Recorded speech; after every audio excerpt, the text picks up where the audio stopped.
Почитувани сограѓани, во изминатите неколку денови на граѓаните на општина Кавадарци им беа доставени решенијата за обврската за плаќање на данокот на имот.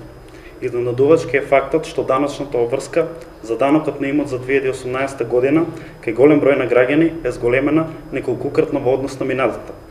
Од една страна, ВМРО-ДПМН како политичка партија се залага за пониски даноци, а од друга страна, нивниот партиски потпредседател Митко Јанчев ги зголемува даночните обврски на граѓаните на општина Кавадарци.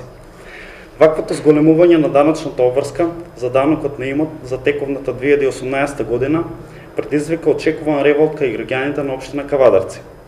Бидејќи даночните стапки не се променети, прашуваме на кој начин е извршено зголемување на даночната обврска за данокот на имот. Како граѓаните кои имаа иста површина на недвижен имот во минатата година плаќале помалку данок во однос на износот што му се наметнува за тековната 2018 година.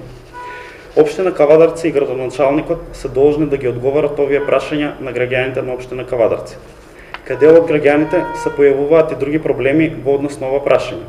Имено, направени се грешки во решенијата за данокот на имот.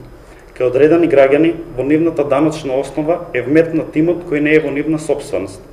Поради непрецизно сработената работа на општина Кавадарци, овие граѓани се изложени на дополнителни административни трошоци за докажување на имотот кој тие го поседуваат. Од кога градоначалникот Митко Јанчев ги добива овие идеи за зголемувањето на обврската за данок на граѓаните на општина Кавадарци?